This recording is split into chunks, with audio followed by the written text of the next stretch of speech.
में रूबियो ने एक बात बोली और वो ये थी कि हमने क्वाड को फिर से मजबूत करना है। देखिए इस बात के मायने समझिए। क्वाड अमेरिका, जापान, ऑस्ट्रेलिया और भारत का एक ऐसा समूह जो चाइना को इंडो पैसिफिक में काउंटर करने के लिए बनाया गया था। शिंजो आबे ने 2017 में इसको बहुत प्रेशराइज करके बहुत बुलंदियों तक पहुंचाया था।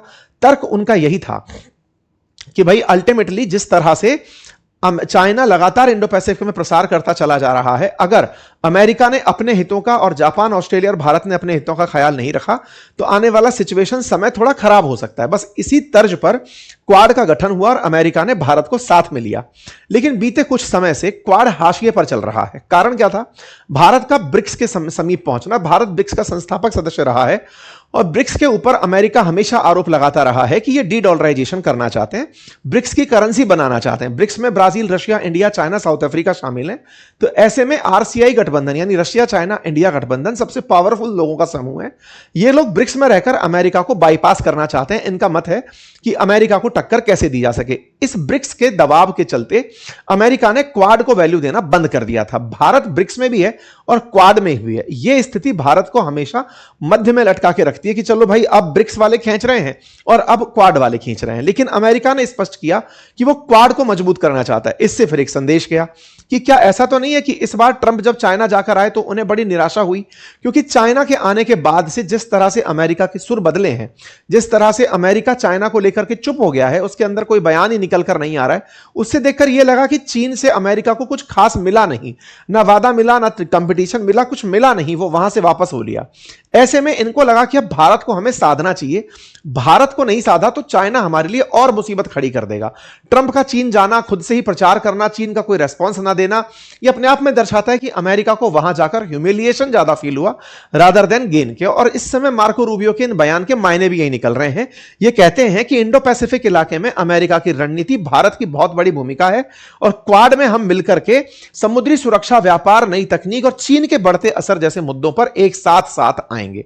इसका मतलब यह साफ था कि क्वाड को लेकर के जो कल बैठक होने वाली है, मंगलवार को जो बैठक होने वाली है, उसमें आप कुछ ना कुछ और भी इनिशिएटिव लेते दिख सकते हैं। उम्मीद की जा रही है कि आप आने वाले समय में ट्रंप को भी भारत भेजेंगे।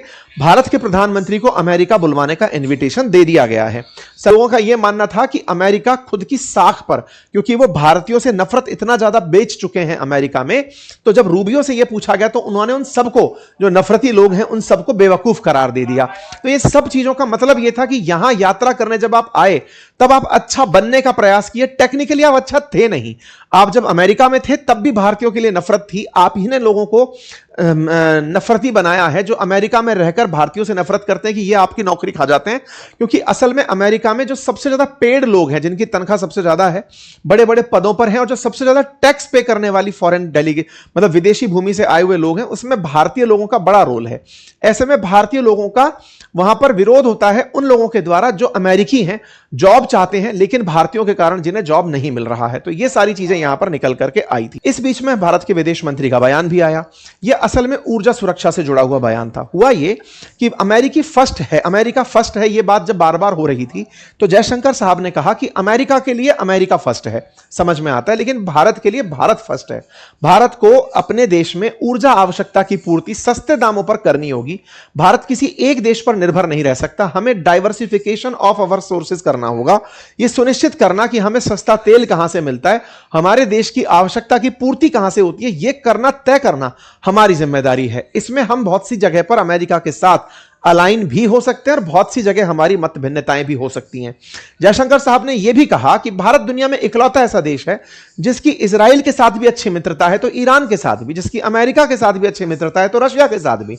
इसका मतलब भारत की अपनी एक केमिस्ट्री है दुनिया के साथ और हम उसी के लिए जाने जाते हैं और हम अपने देश के लोगों की उसी चीज की वैल्यू की पूर्ति करते हैं। ये वो कटिंग है जो मैं आपको बता रहा था, जो रातों रात ट्रंप एडमिनिस्ट्रेशन की तरफ से 50,000 15,000 टेक वर्कर्स के ऊपर एकदम पत्थर बनाकर फेंकी गई, जिसके कारण को मैंने आपको यहां पर बता दिया है।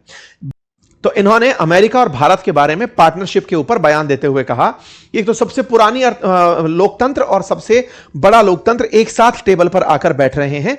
इस दिन को कुछ इस तरह से देखा जाना चाहिए जो अमेरिका हमेशा कहता है, जबकि भारत अपने आप को ना केवल सबसे बड़ी डेमोक्रेसी, सबसे ओल्डेस्ट डेमोक्रेसी भी क्लेम करता है, क्योंकि अमेरिका का इतिहास 250 साल से पुराना है ही नहीं, जबकि भारत के इतिहास में 5,000 साल तक पुराने भी आपको एविडेंस मिलते हैं। खैर, फिलहाल के लिए इनकी जब बातचीत होती है, तस्वीरें बाहर सरगेई गोर के स्टैंड से आ रही होती हैं। यहां जयशंकर साहब भी अपनी बातें रखते हैं। जयशंकर साहब ने प्रॉपर तरीके से मीडिया को भी यहां पर संबोधित किया होता है। मीडिया जब सवाल पूछ रहा होता है तो यहां पर एक सवाल, और वो सवाल होता है भारत के एक पत्रकार का, सिद्धांत सिबल का, जिसमें वो पूछते हैं कि भाई इन दिनों यूएस सेक्रेटरी रूबियो से पूछा जाता है कि सर इन दिनों ना भारत को लेकर के बड़े रेसिस्ट रिमार्क दिए जाते हैं, मतलब भारत को लेकर के अमेरिका में कुछ नस्लीय टिप्पणियां और भेदभाव भरे पॉइंट बताए जाते हैं, इन पर आपका क्या बयान है। इस पर इनका जवाब आया कि मुझे यकीन है कि कुछ लोगों ने गलत टिप्पणियां की होंगी, क्योंकि दुनिया के हर देश में कुछ लोग बेवकूफ हैं। भारत में भी होंगे और अमेरिका में भी ऐसे लोग होंगे जो हर समय बेवकूफी भरी बातें करते रहते हैं। मार्को रूबियो ने जैसे ही यह बयान दिया, यह बयान सीधा हिट हुआ ट्रंप के ऊपर। ऐसा मैंने क्यों कहा, आपको याद होगा कुछ समय पहले ही, यानी 1 महीने पहले ही, ट्रंप ने हेल होल इंडिया को करार दिया था। इंडिया को करार कैसे दिया था, असल में एक रेडियो चैनल चलाने वाले व्यक्ति हैं जो ट्रंप के मित्र हैं, उन्होंने भारत को हेल होल नर्क कहा था, उसी को ट्रंप ने एंडोर्स कर दिया था। तो भारत में काफी ज्यादा मामला गर्मा गया था कि ट्रंप भारत के लिए हेल होल शब्द यूज करते हैं। जब मार्को रूबियो से यही सवाल कहा गया कि सर अमेरिका में कुछ लोग ऐसे हैं जो भारत को लेकर इस तरह की टिप्पणियां करते हैं, नस्लीय टिप्पणियां करते हैं, उस पर आप क्या कहोगे। तो इसमें इन्होंने कहा कि दोनों देशों में कुछ लोग बेवकूफ हैं। जब दोनों देशों में कुछ लोग बेवकूफ हैं, शायद मार्को रूबियो पहले इंस्टेंस में यह नहीं समझे कि वो बात ट्रंप के बारे में हो रही है, या फिर वो समझ गए या फिर वो इसको निकाल गए, जो भी है। लेकिन हमारी मीडिया ने इस सवाल को भर भर के उठा लिया। जब यह भर भर के उठाया गया तो चर्चा होने लगी कि मार्को रूबियो ट्रंप को बेवकूफ कह रहे हैं कि वो भारत पर ऐसी टिप्पणी कैसे कर सकते हैं। मतलब कुल मिलाकर के बयानबाजी को इन्होंने जिस लाइटली तरीके से, इनका एक तरह से ट्रोलिंग के ऊपर कमेंट्री थी कि लोग इस तरह की टिप्पणियां करते रहते हैं, उससे हमें फर्क नहीं पड़ना चाहिए। यह जो पॉइंट था इनका, यह पॉइंट लैंड असल में ट्रंप पर हुआ, यह सबसे बड़ी मुद्दे की बात बनी। खैर, भारत के विदेश मंत्रालय की तरफ से इस विषय के ऊपर कोई टिप्पणी नहीं हुई, भारत में इसकी टिप्पणियां खूब हुई। लेकिन बाद में जैसे क्या हुआ ना, यह सवाल जब पूछा गया तो स्टेट डिपार्टमेंट ऑफ स्टेट जो अमेरिका का है, उसने इस सवाल को एज इट इज डाल दिया कि I am sure there are people that have made dumb comments because every country has stupid people and I am sure there are stupid people here also. Reporter का सवाल था, there has been a lot of racism coming from the US against India, what's your response, ये सवाल पूछा गया था। तो इन्होंने इस तरह का जवाब दिया था। जब इनका यह जवाब दिया था तो थोड़ी देर बाद में डिपार्टमेंट ऑफ स्टेट ने अपने इस ट्वीट को डिलीट कर दिया, क्योंकि उन्हें यह बाद में पता चला कि यह सवाल लैंड असल में कहां हो रहा था। सवाल जहां भी लैंड हो रहा हो, रशियन टाइम्स ने इसको खूब अच्छे से उठाया कि रिपोर्टर ने रूबियो को ग्रिल किया और ग्रिल करने पर उन्होंने खुद ही के जाल में खुद फंस गए। और इन्होंने बाद में मार्को रूबियो ने जाकर के ट्रंप से कहा होगा कि बाय मिस्टेक मैंने आपको स्टूपिड कह दिया है, मुझे माफ कर दीजिए। लेकिन इस क्वेश्चन के मायने निकाले जाने शुरू हुए कि पत्रकार ने सवाल बहुत अच्छे से पूछा। लोगों ने हेली लिंक को टैग करके पूछा कि देखिए सवाल करना इसको कहते हैं, सवाल हमारे देश में किए जाते हैं और वो सवाल किस तरह से हैं, वो यहां पर बातें चलती रही। खैर, फिलहाल के लिए यहां पर एक और पॉइंट निकल कर आता है, और वो ये कि मार्को रूबियो भारत को लेकर क्या कहना चाहते हैं। असल में मार्को रूबियो की जैसी भारत यात्रा हुई तो उनके कमेंट बॉक्स में बहुत सारे कमेंट्स ऐसे थे जो भारत विरोधी थे। भारत विरोधी होने का क्या मतलब है, असल मायने में भारत को लेकर के अमेरिका की या फिर अमेरिका में ट्रंप समर्थकों की एक विचारधारा रही है कि हमारे जितने भी मेजर रोल्स हैं, मेजर जो पद हैं, जो कि बहुत सारी बड़ी कंपनियों के सीईओ के हैं, टेक के अंदर पद हैं, उन पदों को भारतीय लोग खा गए हैं। ऐसे में ट्रंप ने जब चुनाव लड़ा था तब यह आश्वस्त किया था कि मैं ऐसे लोगों को बाहर भेजूंगा जो H1B वीजा पर यहां आए और आकर के यहां के परमानेंट नागरिक बन गए, ये अमेरिकियों की नौकरी खा गए।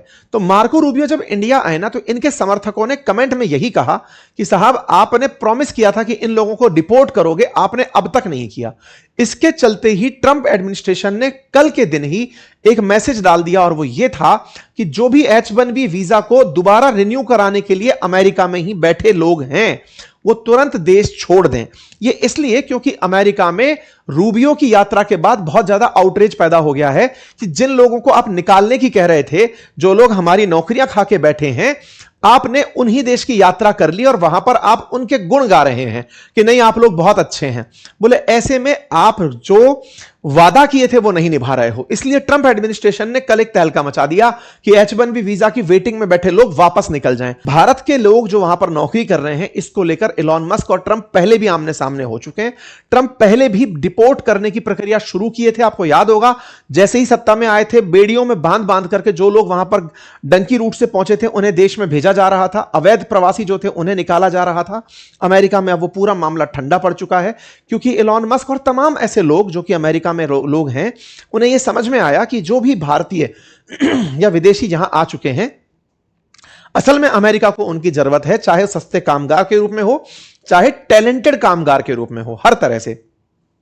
तो बीते साल जब ये चर्चा, बड़ी चर्चा बनी थी, तब भी हमने आप लोगों के साथ में चर्चा की थी और ये सारा जानकारी आप लोगों को हमने बताई थी। ठीक है साहब।